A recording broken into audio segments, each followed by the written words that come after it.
অন্যদিকে সিংহ আর বানর নিজেদের মধ্যে কিছু কথাবার্তা বলছিল। সেই সময় রঙিলা পাখি উড়ে এলো। শিয়ালকে আমি গ্রামে দেখেছি, সে বলছে গাছের দেবতা নাকি ওর বন্ধু, আরো অনেক অনেক মিথ্যা কথা বানিয়ে বলছে গ্রামের লোকেদের। এবার আমি বুঝলাম ও আমাদেরকে আর মানুষকেও বোকা বানাচ্ছে। ওকে ধরা দরকার। সবাই প্রস্তুত থেকো, কাল সকালেই ওর বিচার হবে। তুমি প্রতারণা করেছো আমাদের সাথে, দেবতার নামেও মিথ্যা কথা বলেছো, মানুষকেও ভুল পথে চালনা করেছো। কি বলবে এবার নিজের পক্ষে? মহারাজ, আমি সত্যিই আপনাদের ভালো চেয়েছিলাম। যদি আমি দেবতার নাম না বলতাম, কেউ কি ওই গাছকে যত্ন নিতে? আর মানুষদের ভয় না দেখালে তারা জঙ্গল কেটে ফেলতো।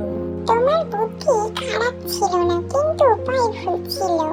জানো তো, ভালো উদ্দেশ্যে মিথ্যে কথা বললেও শেষটা খারাপই হয়। তোমার বুদ্ধি আছে, কিন্তু বিশ্বাস হারিয়েছি, তাই তোমাকে আমরা জঙ্গল থেকে বের করে দেব।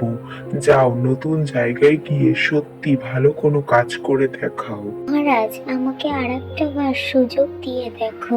এই যে তোমাকে বললাম না, বিশ্বাস হারিয়েছি, নতুন কোনো জায়গায় গিয়ে ভালো কাজ করে দেখাও, তারপরে বিশ্বাসটা ফিরে আসবে।